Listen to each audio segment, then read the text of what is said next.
everyone, welcome to Sweet Pieces Inspirations. My name is Sydney and today we are going to learn how to do the waves and furrows crochet stitch. This is a simple 2-row repeat. All you need to know how to do is how to do a half double and a slip stitch. I am going to be using US terms, and you will chain up an odd amount of stitches plus 2. So I did 9 and then plus 2, which gave me 11, but you are more than welcome to do as many as you would like. And once you have your chain stitches completed, and after you get your chain 2 on there as well, we are going to go ahead and half double crochet into each of those stitches. So US half double crochet is we yarn over, we insert our hook into our stitch, pull up a loop to where we have 3 loops on our hook, and we pull through all 3 of those loops. So again, you are going to place a half double crochet into each of those stitches, and once I have gotten to the end of this row, I should have now 9 stitches where I did 9 initial chain stitches. So once you have row 1 completed, you will go ahead and chain up 2, go ahead and turn your work. We are going to place a half double crochet into that very first stitch. And then in the next stitch, we are going to place a slip stitch. So a slip stitch is we insert our hook, draw up a loop, and pull through that loop.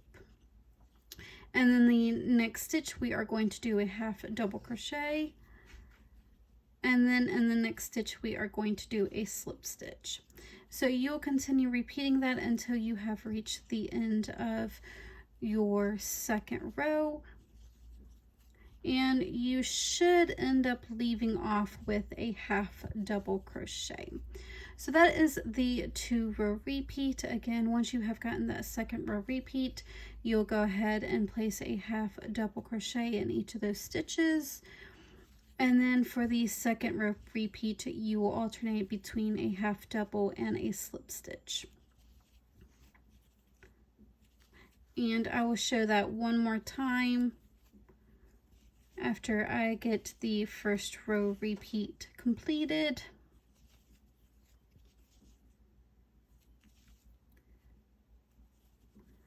So again, the second row is you chain 2, turn your work. We will always start off with a half double crochet. And the next stitch, we are going to do a slip stitch, and then a half double crochet, and then a slip stitch. So go ahead and continue repeating until you have got your desired length, those 2-row repeats. And always that second row repeat, you should leave off with a half double crochet. And this gives a really nice texture to it. If you did enjoy this tutorial, don't forget to give this video a like, share, comment, or subscribe. And I will see you guys next time.